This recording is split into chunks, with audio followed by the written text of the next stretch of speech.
नमस्कार प्रिय दोस्तों, एक बार पुनः स्वागत है आप सभी का। प्रिय मित्रों, आज आप इस कहानी में जानेंगे कि स्त्रियां किस श्राप के कारण गैर पुरुषों के साथ शारीरिक संबंध बनाती हैं और वो अपनी काम वासना पर काबू क्यों नहीं कर पाती हैं। आखिर ये स्त्रियां किस श्राप के कारण ये सब करती है।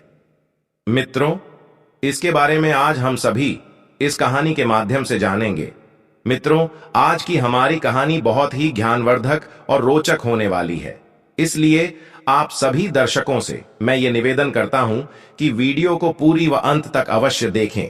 तो आइए देखते हैं कि स्त्रियों के अंदर किस श्राप के कारण काम वासना की भूख जागृत हुई थी और किस श्राप के कारण देवराज इंद्र के शरीर पर हजारों यूनियां बन गई थी।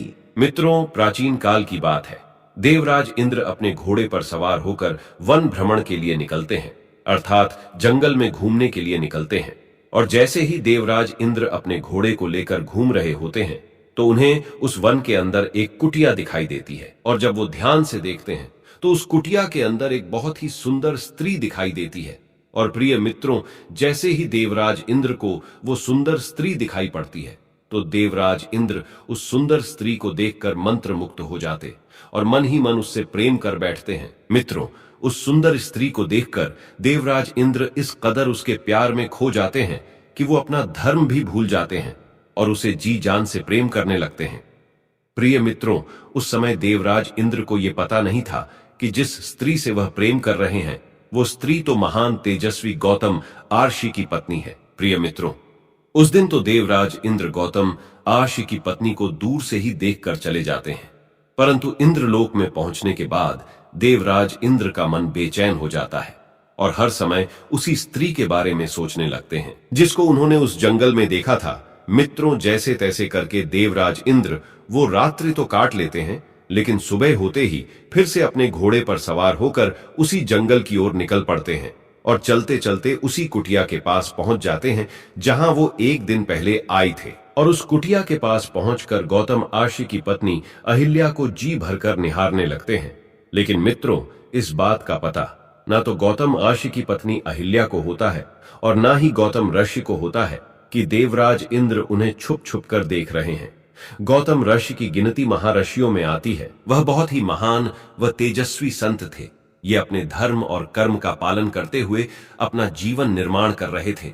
वो प्रतिदिन ब्रह्म मुहूर्त में उठते और प्रतिदिन गंगा स्नान के लिए जाया करते थे और उसके बाद भगवान की भक्ति में लीन हो जाया करते थे।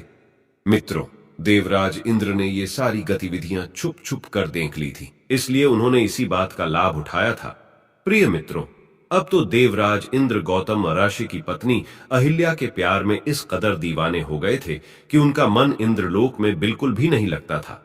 अब तो वो प्रतिदिन उस कुटिया के आसपास आते और छुप छुप कर गौतम ऋषि की पत्नी अहिल्या को निहारते और वो अपने मन में विचार करने लगे कि आखिर इस स्त्री को मैं किस प्रकार प्राप्त करूं जो कि मैं इसके साथ शारीरिक संबंध बना सकूं। और एक बार देवराज इंद्र अहिल्या से मिलने की चाह लिए चंद्रमा के पास पहुंचते हैं और चंद्रमा से कहते हैं कि हे चंद्रमा, आप हमारी मदद करो।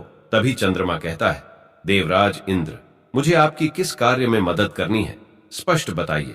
प्रिय मित्रों, तभी देवराज इंद्र चंद्रमा से कहते हैं, आपको मेरा एक कार्य करना होगा। चंद्रमा कहते हैं, बताइए प्रभु, क्या करना है। तो देवराज इंद्र चंद्रमा को बताते हैं कि देखो चंद्रमा, मुझे एक स्त्री बहुत ही पसंद आ गई है और उसके साथ मुझे छल करना है और उसके साथ छल करने में आपको मेरी मदद करनी है। तभी चंद्रमा कहते हैं, देवराज इंद्र, मुझे साफ साफ बताइए करना क्या है। तो देवराज इंद्र चंद्रमा से कहते हैं, तुम मेरे साथ पृथ्वी लोक पर चलो और एक मुर्गा का रूप धारण करो। तुम मुर्गा बनकर मध्य रात्रि में बांग लगा देना और जैसे ही तुम आधी रात्रि में बांग लगाओगे और तुम्हारी आवाज को सुनते ही गौतम आर्षि जाग जाएंगे।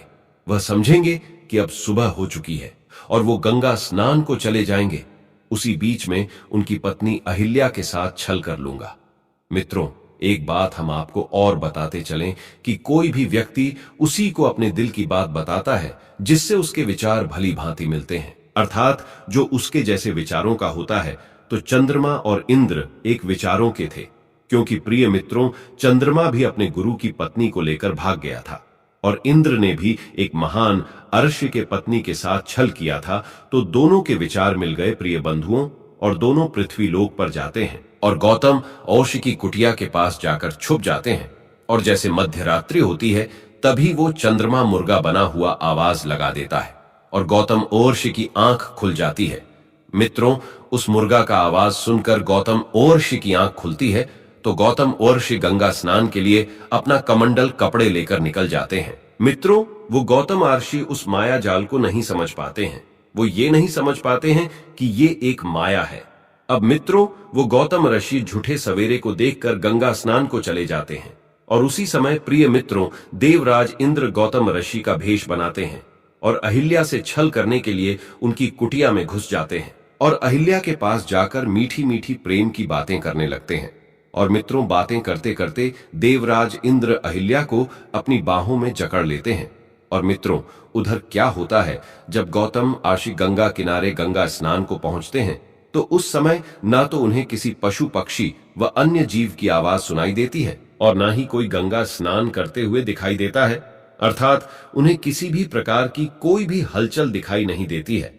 तो मित्रों, इस बात को भली भांति समझ जाते हैं कि हो ना हो ये किसी की मायावी चाल है। प्रिय मित्रों, इस बात का उन्हें आभास हो जाता है कि अवश्य मेरे साथ छल हो रहा है।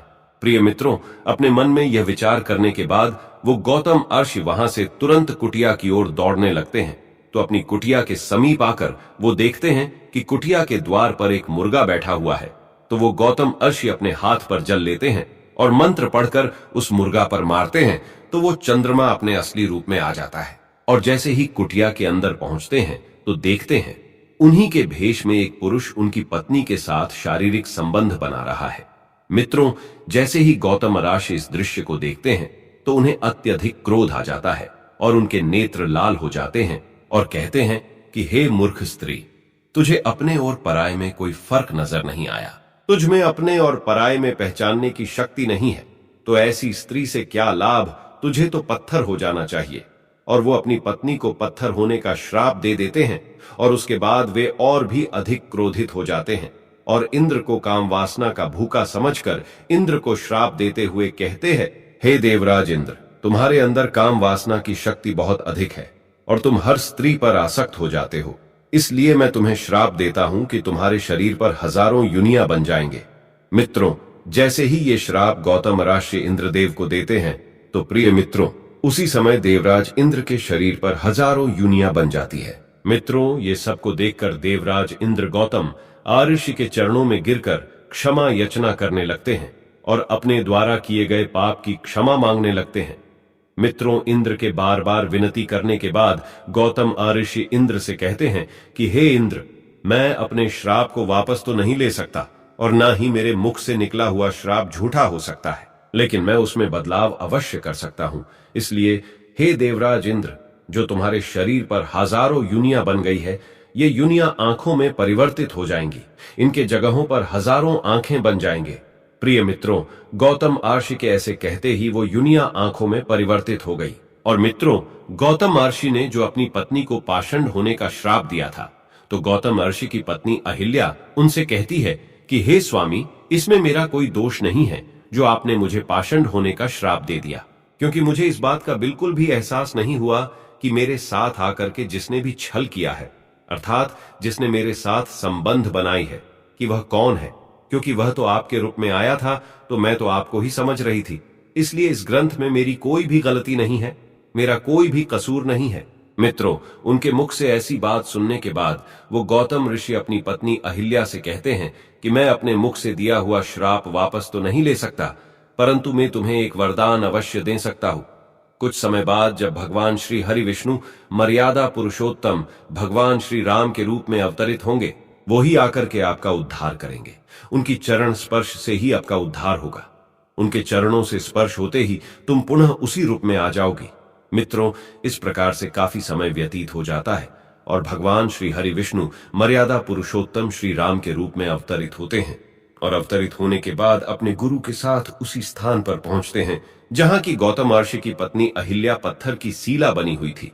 तो वो अपने गुरु से पूछते हैं, उनसे पूछते हैं कि हे गुरुदेव, ये पत्थर नुमा स्त्री कौन है तो उनके गुरु बताते हुए कहते हैं कि हे राम, यह गौतम ऋषि की पत्नी अहिल्या है और वर्षों पहले से आपकी प्रतीक्षा कर रही है कि आप यहां आए और इनका उद्धार करें। मर्यादा पुरुषोत्तम भगवान श्री राम अपने चरण उस सीला से छुआते हैं और वो सीला एक स्त्री के रूप में परिवर्तित हो जाती है, अर्थात अहिल्या का उद्धार हो जाता है।